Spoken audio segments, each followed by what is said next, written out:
గురు పేరిట అందరికీ శుభములు. Andhra Pradesh pastors and Christian leaders association తరపున మీకు శుభాకాంక్షలు తెలియజేస్తున్నాను.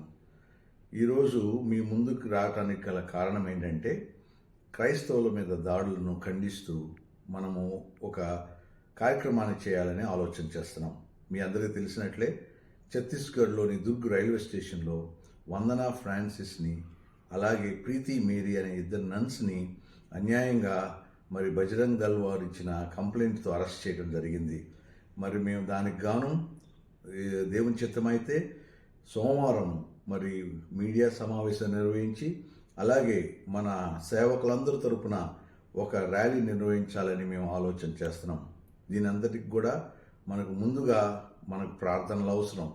రేపు ఆదివారం జరిగే ఆరాధనల్లో దయచేసి సంఘ కాపరులందరూ సేవకులు తమ చర్చెస్లో వీరు త్వరగా విడుదలయ్యి ద్వారా వారికి న్యాయం జరగటానికి మనందరం ప్రార్థన చేద్దాం.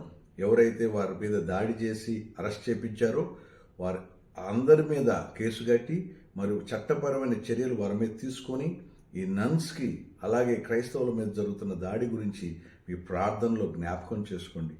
Andhra Pradesh pastors and Christian leaders association దీన్ని తీవ్రంగా ఖండిస్తూ దీనిపై చర్యలు తీసుకోవడానికి మేము కూడా ఆలోచనలు చేస్తున్నాం. అలాగే రాష్ట్ర ప్రభుత్వానికి అలాగే నేషనల్ హోమ్ మినిస్టర్ గారికి మేము కూడా ఈ యొక్క ప్రతిపాదనను మన యొక్క అందరి తరపున అర్జీని వారికి పంపించడానికి మేము ఏర్పాటు చేస్తున్నాం. మీ అందరూ కూడా ప్రార్థనలో ఏకీభవించండి. మనందరము ఐక్యంగా నిలబడి ఇటువంటి దాడులను ఖండిస్తూ సేవను కొనసాగించాలని కోరుకుంటూ ఇదిగోని AP pastors and Christian leaders association president reverend Govada Robert Sunil. Amen.